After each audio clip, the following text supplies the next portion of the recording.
아멘. 어제 우리는 예수님의 형제들이 예수님께 권면하며 자신을 세상에 드러내시기를 바라는 요청을 살펴보았습니다.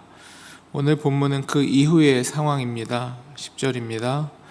그 형제들이 명절에 올라간 후에 자기도 올라가시되 나타내지 않고 은밀히 가시니라. 이 짧은 구절 속에 숨겨진 행간의 의미를 한번 살펴보길 바랍니다. 당시 초막절은 유대인들에게 기쁘고 성대한 축제였습니다. 예수님의 육신의 동생들은 아직 혈기왕성한 젊은이들입니다. 그들의 마음은 이미 화려한 예루살렘, 그 화려한 불빛과 인파 속에 가 있었던 것입니다. 그래서 자신의 형인 예수님이 가진 이 놀라운 능력을 왜 이 시골에서만 행하고 계시냐, 지금 저기는 축제가 한창이고 지금 세상의 사람들의 모든 눈이 예루살렘에 있으니 우리 예루살렘에서 이 일을 합시다 라고 마음이 들썩들썩하여 예수님께 요청하고 있었던 것입니다. 그러나 예수님께서는 그들의 요구를 거절하시며 내 때는 아직 차지 아니하였으니 너희들이 먼저 올라가라 라고 말씀하셨습니다. 이 정도 말씀하시면 이 동생들이 형님의 뜻이 이렇구나, 또 하나님의 때가 아직 이루지 않았구나 라고 그 마음을 가라앉혀야 할 터인데, 그들에게 신앙이 없고 예수님을 믿지 않으니 예수님의 그 말씀을 기다리고 있었다는 양 뒤도 돌아보지 않고 예루살렘으로 훌쩍 떠나버립니다. 마치 형님이 안 가시면 우리라도 가서 그 축제를 즐겨야겠다, 또 우리라도 먼저 유명해져야겠다라는 마음이었을지 모르겠습니다. 형제들이 다 그렇게 떠난 후 정적 속에 예수님은 조용히 홀로 몸을 일으키십니다. 그리고 성경은 이렇게 기록합니다. 자기도 올라가시되 나타내지 않고 은밀히 가시니라. 세상의 환호를 기대하며 시끌벅적하게 올라간 예수님의 형제들과는 달리 예수님께서는 사람들의 시선을 피해 은밀하게 그러나 분명한 하나님의 뜻을 품고 예루살렘으로 향하십니다. 이어지는 11절 13절입니다. 명절 중에 유대인들이 예수를 찾으면서 그가 어디 있느냐 하고 예수에 대하여 무리 중에서 수군거림이 많아 어떤 사람은 좋은 사람이라 하며 어떤 사람은 아니라 무리를 미혹한다 하나, 그러나 유대인들을 두려워함으로 드러나게 그에 대하여 말하는 자가 없더라. 유대인 종교 지도자들은 그가 어디 있는가, 예수님이 어디 있는가 라며 예수님을 찾습니다. 일반 무리들은 예수님에 대한 수군거림으로 분주합니다. 어떤 사람들은 예수님이 좋은 사람이다, 아니다, 어떤 사람들은 예수님이 이 주변을 미혹하고 있다라고 설명하였습니다. 이들의 평가 기준은 무엇이었습니까? 이 백성들은 예수님의 진심이나 본질을 알아보지 못합니다. 들리는 소문, 자기들의 정치적 입장, 종교 지도자들의 눈치를 보며 그냥 의미 없이 수군거릴 뿐입니다. 그들은 지금 이 현상, 이 사회적 현상에 갇혀서 또 예수님을 어떻게 받아들여야 하는지 혼란스러워하고 있습니다. 저는 2000년 전 이 예루살렘의 풍경이 오늘날 우리의 모습과 매우 닮아 있다라고 판단됩니다. 당시 유대 사회는 로마의 압제와 종교적 기득권, 그리고 메시아를 향한 민중의 열망이 뒤섞여 극도로 혼란스러운 시대였습니다. 사람들은 진실을 알려고 하기보다 그저 내 편인가 아니면 저쪽 편인가를 따지며 수군거릴 뿐이었습니다. 오늘 우리 세대도 마찬가지입니다. 넘쳐나는 정보와 이 뉴스의 홍수 속에서 무엇이 진짜인지 또 무엇이 가짜인지 분별하기 어렵습니다. 나와 생각이 다른 사람들을 정죄하고 공격하는 문화가 바로 이 교회 안까지 들어와 있다라는 것입니다. 이러한 정치적 양극화에 따른 혼란, 기술의 발달로 인한 시대적 혼란 속에서 우리 그리스도인들은 어떻게 살아야 하고 또 어떻게 판단하여야 하는지 오늘 본문이 잘 보여줍니다. 14절, 15절입니다. 이미 명절의 중간이 되어 예수께서 성전에 올라가사 가르치시니 유대인들이 놀랍게 여겨 이르되 이 사람은 배우지 아니하였거늘 어떻게 그를 아느냐 하시니, 이 혼란스러운 세상 한복판에서 또 예수님께서는 최대한 자신의 몸을 숨기시면서 예루살렘에 올라가셨지만 예수님께서 일괄되게 하시는 행동이 있습니다. 그것은 하나님의 말씀을 가르치시는 일입니다.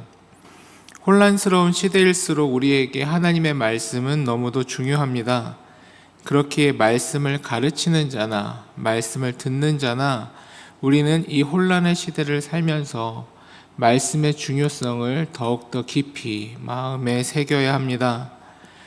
당시 유대인들은 말씀의 내용, 그 말씀의 본질, 하나님께서 전하고자 하셨던 이 구원의 은혜에 대하여는 관심이 없었습니다. 이 예수라는 사람이 이 랍비 학교도 안 나왔는데, 학위도 없는데 어떻게 하나님의 말씀을 가르칠 자격이 있는가? 그들은 학벌과 자격이라는 외형, 즉 껍데기로 진리이신 예수님을 제단하려 합니다.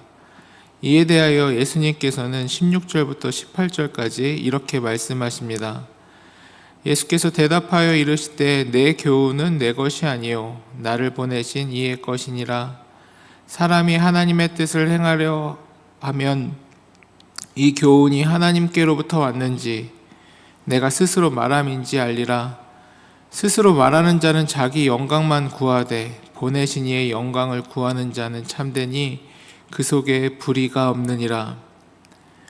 이 혼탁한 시대에 우리가 신뢰할 만한 기준은 사람의 스펙이나 세상의 여론이 아닙니다. 그의 말과 행동이 하나님께로부터 왔는가? 즉, 온 세상의 본질, 온 세상의 하나님의 말씀의 진리이신 성경에 의탁하고 있는가? 아니면 자신의 욕망의 실현을 위하여, 자신의 지식을 뽐내기 위하여 하나님의 말씀을 이용하고 있는가? 그 말의 내용과 그 말의 근본을 자세히 살펴보면, 또 그 사람의 행동과 그 사람의 삶의 행태를 자세히 살펴보면 그가 하나님께 의존하고 있는지 아니면 하나님을 의존하는 거 있는 것 같은 껍데기는 갖추고 있으나 결국에는 자신을 드러내려 하는지 우리는 분별하여야 한다라는 점입니다. 그러한 점에서 화려한 가문과 학위, 다양한 자격증을 가지고 있었던 당시 지도자들의 모습은, 그들의 목적은 자신을 드러내는 것이었습니다. 18절 상반절은 이렇게 이야기합니다.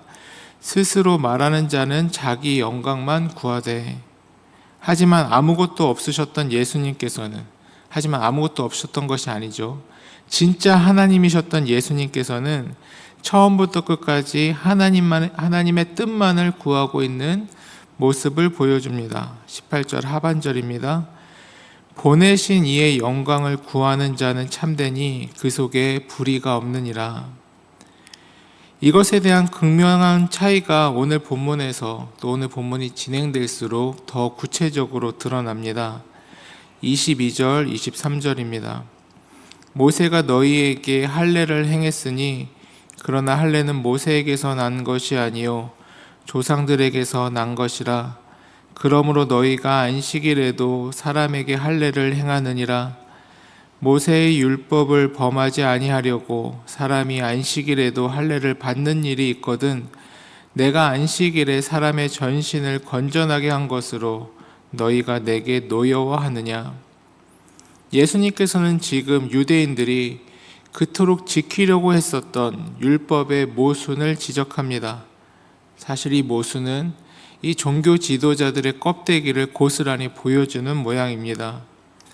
율법에 따르면 남자아이는 태어난 지 8일 만에 할례를 받아야 합니다. 그런데 공교롭게 이 8일째 되는 날이 안식일이라면 어떻게 해야 하겠습니까?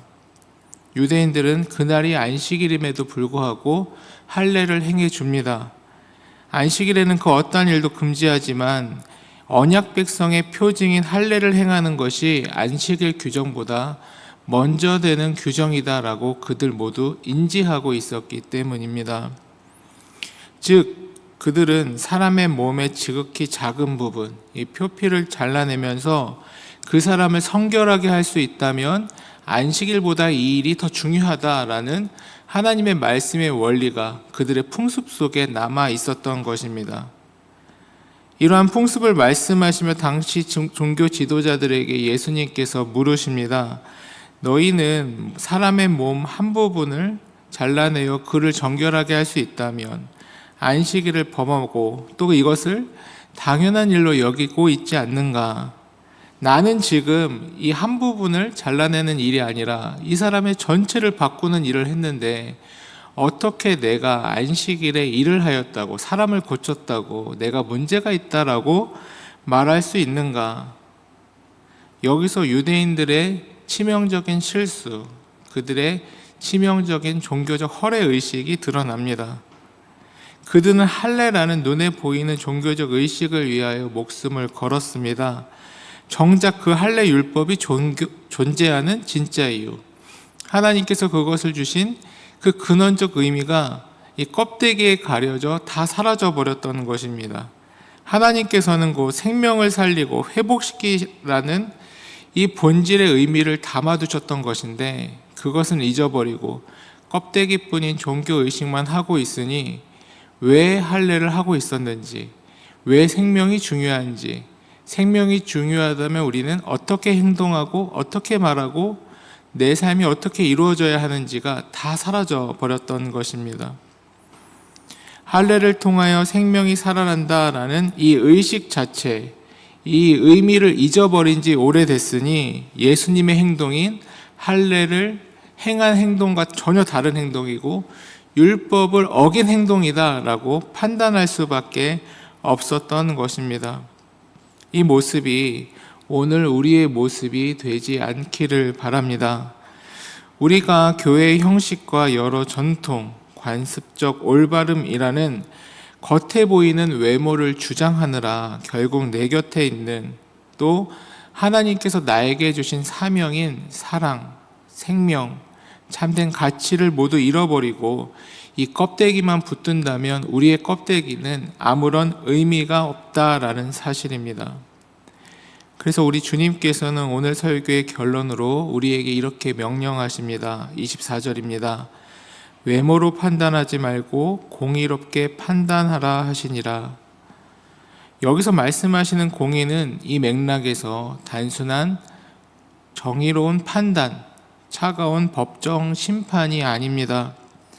이것은 하나님의 본심, 즉 말씀의 본질을 의미합니다. 눈에 보이는 스펙, 학벌, 정치적 성향, 종교적 형식이 아니라 그 안에 생명을 살리는 사랑이 있는가? 그 안에 하나님의 마음이 있는가? 그 안에 성경이 담고 있는 영혼 구원에 대한 열정이 있는가? 이것이 우리가 기억하여야 할 진짜 공이다라는 사실입니다. 이제 말씀을 맺겠습니다. 오늘 본문 속의 형제들은 세상의 화려한 축제를 쫓아 떠나버렸고 유대인들은 율법의 껍데기에 갇혀 예수님을 배척하였습니다. 그들은 눈에 보이는 현상만을 쫓는, 외모만을 쫓는 모습을 보여주고 있습니다. 그러나 오늘 우리는 달라야 합니다. 이 혼란스러운 시대 속에서 하루하루가 다르게 바뀌어 나아가는 기술혁명의 시대 속에서도 은밀히 오셔서 생명의 본질을 말씀하시는 하나님의 말씀에, 예수님의 음성에 우리는 귀를 기울여야 합니다. 세상 모두가 눈에 보이는 화려함이나 세상의 가치관을 따라 살아간다 할지라도 우리는 예수 그리스도께서 보여주신 참된 생명, 그 말씀의 가치, 자기 부인의 의미를 기억하며 하나님께서 오늘 이 땅에서 우리가 무엇을 구현해 나아가기를 바라고 계시는가, 이를 날마다 분명하게 하여야 할 것입니다. 오늘 하루도 주님께서 주신 이 말씀 따라 이 은혜를 기대하며 주님과 한 걸음 한 걸음 나아가시는 우리 모든 교우님들 되시기를 주의 이름으로 축원합니다. 함께 기도하시겠습니다.